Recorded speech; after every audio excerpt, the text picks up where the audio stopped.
Like cops in the woods.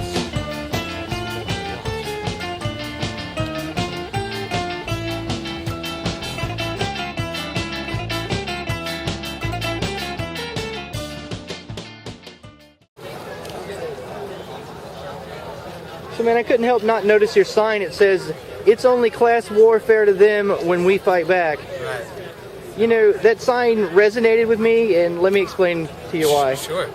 Okay, I feel like I've been a victim of class war my entire life, and I'll give you a few examples. Sure. Okay, I feel as if though I was victimized by an underfunded, overstressed, broken, antiquated, shitty public education system. Okay, I feel that I was crippled by plutocrats that the ownership class of this country has pretty much fixed the game so that if you're not born into wealth, if you're not one of these nepotism banking families, you're pretty much screwed. Okay, and then I feel like Big Pharma has screwed me as a child. When I was 9 years old, they put me on something called Ritalin, which is basically, it's a speed type drug. Sure. When I was 16, they put me on Adderall.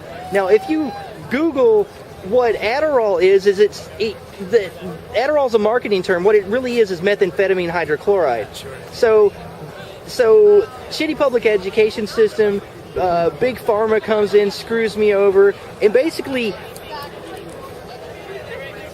the ownership class of this country is pretty much fixed every game there is. I mean, all the games are rigged, whether it's media, whether it's shipping, whether it's any industry, you name it, and they have a monopoly. And it's amazing that as soon as anybody starts talking about redistribution of wealth or, you know, inequality in our social stratification, whether it be like inherent racism and sentencing, whatever, you know, they all start screaming class war, class war, class war, you know. And so, okay, there's my little rant. Why do you have the sign? The reason why I'm holding this sign today is because of a quote that pretty famous guy, Warren Buffett, always says, is that there is class war, it's just that his class is winning.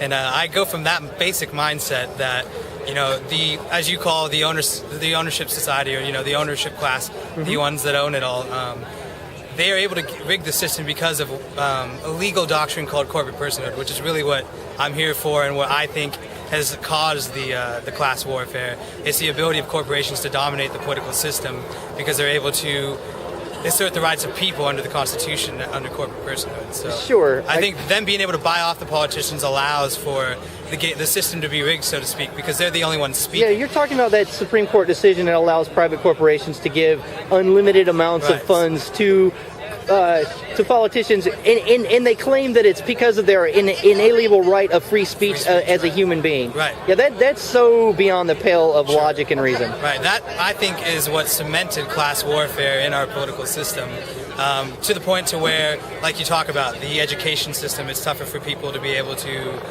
understand exactly what's going on so that they can inform themselves and show up to the voting booth and actually change stuff. But sure. Even if they were to actually get, you know, educated, so to speak, which could be done outside the political system, or the education system. Once they move into the political system, like you said, the game is rigged because corporations are able to assert the rights of people. And I think that if we don't deal with that first and get the money out of politics, the class warfare is something that we're always going to have to combat as far as a negative thing that people see.